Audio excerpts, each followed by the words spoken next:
दोस्तों 10 आज ऐसी चीज़ें आपको बताऊंगा जिसको आपको बिल्कुल नहीं करना चाहिए या अवॉइड करना चाहिए यदि आपको घुटने में लिगामेंट की इंजरी है या आपके लिगामेंट का स्प्रेन हो चुका है। ये जानने के लिए इस वीडियो को बहुत ध्यान से अंत तक देखिए।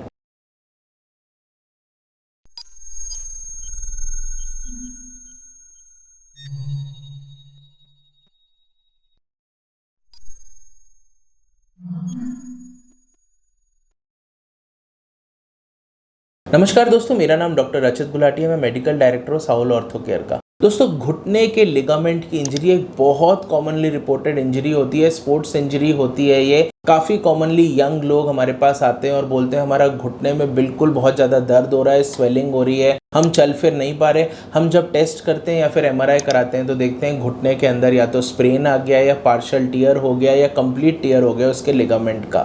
यदि आपको लिगामेंट इंजरी हो गई है तो उसकी 3 कैटेगरी होती है। ग्रेड 1 के अंदर स्प्रेन होता है, ग्रेड 2 के अंदर पार्शियल टियर होता है और ग्रेड 3 के अंदर कंप्लीट टियर हो जाता है। ग्रेड 1 और ग्रेड 2 के जो टियर होते हैं, लिगामेंट की इंजरी होती है, वो नॉन सर्जिकल होती है। उसमें होलिस्टिक मैनेजमेंट या फिर पीआरपी के इंजेक्शंस के द्वारा आप उसका ट्रीटमेंट पा सकते हैं। आपको सर्जरी कराने की कोई ज़रूरत नहीं होती है। ग्रेड 3 या कंप्लीट टियर के कुछ केसेस ऐसे होते हैं जिसके अंदर आपको आर्थ्रोस्कोपिक रिपेयर कराने की ज़रूरत होती है। परंतु अगर आपको घुटने के लिगामेंट की इंजरी है और आपको नॉन सर्जिकल होलिस्टिक ट्रीटमेंट के लिए बोला गया है तो कुछ ऐसी चीज़ें हैं जो आपको स्ट्रिक्टली अवॉइड करनी चाहिए। वो 10 चीज़ें मैं आपको बताऊंगा। दोस्तों पहली चीज़ है, आपको घुटने को बिल्कुल भी ट्विस्ट नहीं करने देना। हम जब चलते हैं तो देखते हैं घुटना हमारा अक्सर ट्विस्ट हो जाता है। मेक श्योर आपको ट्विस्ट नहीं करने देना अपने घुटने को। आप अगर चल रहे हैं या सीढ़ियाँ चढ़ उतर रहे हैं तो बहुत केयरफुली आपको करना है। यदि आप कर्ब्स को मनूवर करें या फिर सीढ़ियों के जो कोने होते हैं जिसके अंदर हम घुमाव देखते हैं, वहाँ पे आपको मेक श्योर करना है आपका घुटना कभी भी ट्विस्ट नहीं हो। दूसरी इंपॉर्टेंट चीज़ है, आपको ब्रेस्ट स्ट्रोक स्विमिंग अवॉइड करनी है। यदि आपके लिगामेंट में इंजरी है तो आप अंडर वाटर वॉकिंग भी कर सकते हैं, स्विमिंग भी कर सकते हैं। वो बहुत अच्छी एक्सरसाइज है लिगामेंट इंजरी में।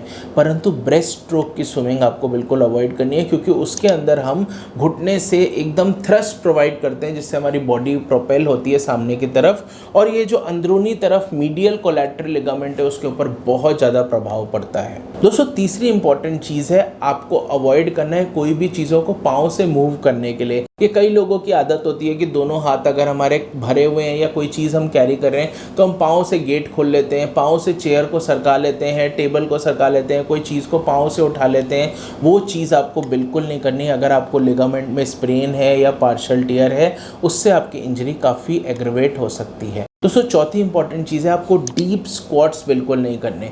दोस्तों जब हम डीप स्क्वाट्स करते हैं तो हमारा घुटना पूरा का पूरा मुड़ जाता है। पूरा का पूरा घुटना मुड़ जाने की वजह से आपकी जो थाई बोन है फीमर या और जो लेग बोन है टिबिया वो क्लोज्ड कांटेक्ट में आ जाती है और ऊपर से अगर वेट हो जो कि डीप स्क्वाट्स में होता है तो और भी ज़्यादा कांटेक्ट में आ जाती है जो कि लिगामेंट की इंजरी को एग्रवेट करने के अंदर काफ़ी ज़्यादा खतरनाक हो जाती है। तो डीप स्क्वाट्स आपको बिल्कुल अवॉइड करने हैं। दोस्तों अगली बात आती है, आपको लॉकिंग आउट बिल्कुल भी नहीं करना है। हम कई बार सामने की तरफ बैठते हैं तो घुटने को एकदम सीधा कर देते हैं, एकदम फुल एक्सटेंशन में ले जाते हैं जिसको हम लॉकिंग आउट बोलते हैं। चलते फिरते समय भी हमारी कई लोगों की आदत होती है कि वो थाई मसल्स को एकदम कॉन्ट्रैक्ट कर लेते हैं और एकदम लॉक आउट कर देते हैं। वो चीज़ आपको बिल्कुल नहीं करनी है। आपको घुटने के अंदर एक 5 से 10 डिग्री का एंगल या आइडियली 60 डिग्री का एंगल आपको करने की ज़रूरत है जो कि घुटने की फंक्शनल पोजीशन होती है। दोस्तों अगली बात आती है, आपको बिल्कुल भी क्रॉस लेगेड सिटिंग नहीं करनी, पालती मार के बैठना है, चौकड़ी मार के नहीं बैठना है। अगेन उसके अंदर घुटना पूरा का पूरा फोल्ड रहेगा जो कि प्रेशर क्रिएट करेगा आपके लिगामेंट्स के ऊपर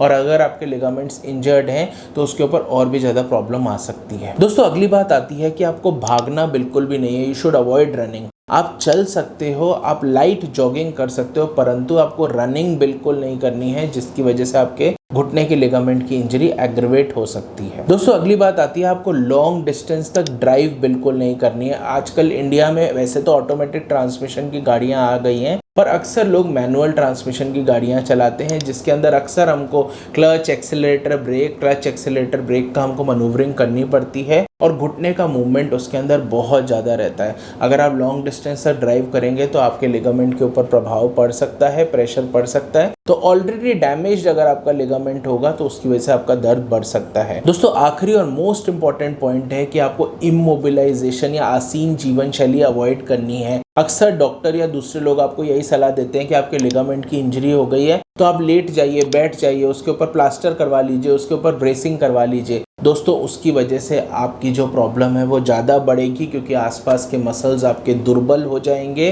कमज़ोर हो जाएंगे, अट्रोफिड हो जाएंगे। दोस्तों बॉडी के अंदर एबिलिटी होती है खुद को हील करने की, पर वो तभी होगा अगर ब्लड फ्लो उस एरिया में बढ़ेगा, और ब्लड फ्लो बढ़ाने का एकमात्र तरीका होता है मूवमेंट। तो दोस्तों मूवमेंट इज़ मेडिसिन। आपको मूवमेंट नहीं रोकना है, इमोबिलाइजेशन बिल्कुल नहीं करनी है। तो ये कुछ पॉइंट्स हैं जिसको आपको ध्यान में रखना है अगर आपके लिगामेंट इंजरी हुई है। इस पॉइंट्स को आप वैसे भी ध्यान में रख सकते हैं ताकि आपकी लिगामेंट इंजरी हो ना। You can use this points as a preventive measure also. आप जानते हैं मेरा नाम डॉक्टर रचित गुलाटी है। ऐसे और जानकारी भरे वीडियोस देखने के लिए इस चैनल को सब्सक्राइब करना बिल्कुल ना भूलें, और इस वीडियो से रिलेटेड आपका कोई भी डाउट है, कोई भी क्वेरी है तो बेझिझक कमेंट बॉक्स में टाइप करें। Thank you.